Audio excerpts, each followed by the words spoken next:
Selamat berjumpa kembali pada tutorial mengenai kekuatan pikiran.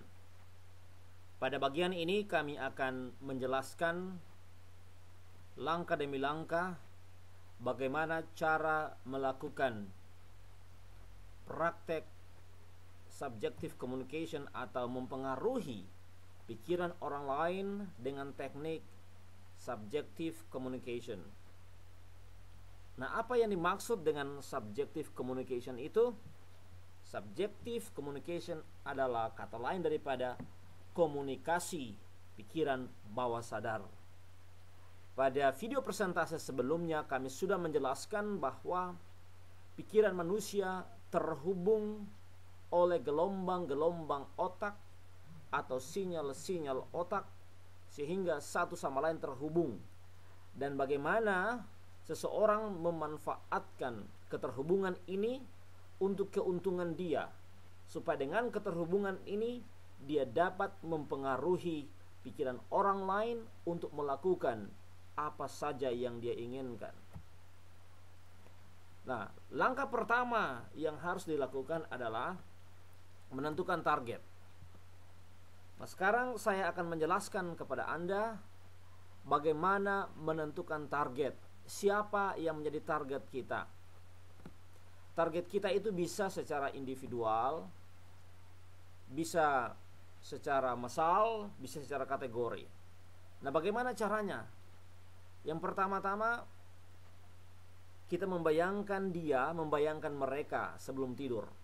Jadi untuk mempraktekkan subjective communication atau untuk mempengaruhi pikiran orang lain melalui komunikasi pikiran bawah sadar harus dilakukan sebelum tidur.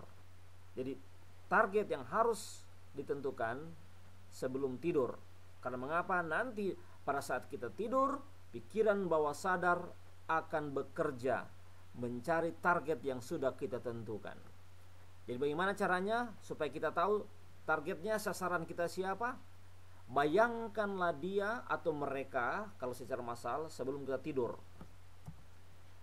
Nah, kemudian kita simpan apa yang kita bayangkan tadi dalam pikiran, kita tahan selama kurang lebih 30 detik. Ya, tidak usah lebih, cukup 30 detik.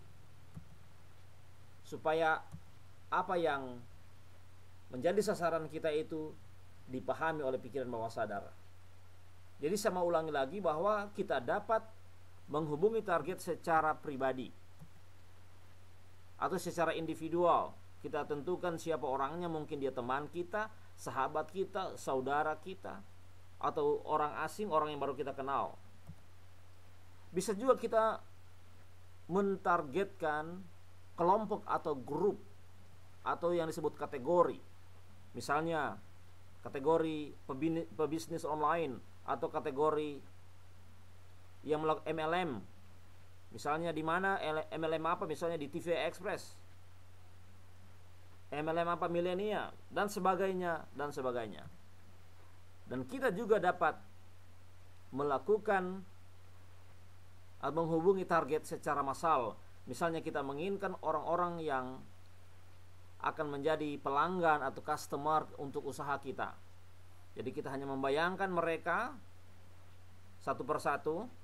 Jadi jangan sekaligus secara individu dan secara massal. Jadi kalau secara massal, hanya secara massal terlebih dahulu. Karena mengapa? Karena hanya satu program satu persatu. Jangan serempak.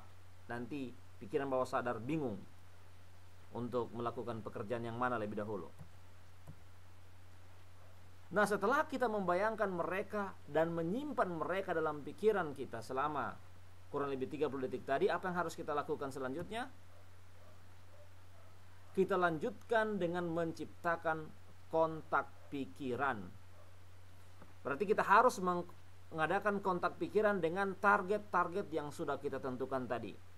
Jadi sekali lagi saya mau tekankan, kita hanya dapat melakukan kontak pikiran dengan satu kategori. Misalnya kategori untuk bisnis malam ini. Kalau kita mau melakukan kontak pikiran untuk kategori yang lain, besok malamnya kita harus menunggu. satu persatu. Kalau kita mau targetkan, misalnya kita ingin mempengaruhi dia supaya menjadi kekasih kita, pada malam itu hanya satu itu dulu. Jangan kita melakukannya dengan program yang lain. Bisa kita melakukan kontak pikiran dengan beberapa target sekaligus, kalau itu dalam satu kategori seperti yang kami sudah jelaskan tadi. Jadi dilakukan kategori per kategori. Jadi jangan dalam satu program pada malam itu kita lakukan 2 atau 3. Nanti kita kebingungan sendiri. Jadi sabar, satu persatu dilakukan. Bisa dilakukan secara selang-seling. Malam ini A, besok malam B, dan seterusnya dan seterusnya. Nah, bagaimana caranya melakukannya? Bagaimana cara melakukan kontak pikiran? Saksikanlah video tutorial berikutnya. Kami lakukan ini langkah demi langkah supaya Anda benar-benar memahami. Jadi step by step supaya lebih jelas. Silakan saksikan video tutorial berikutnya dan terima kasih.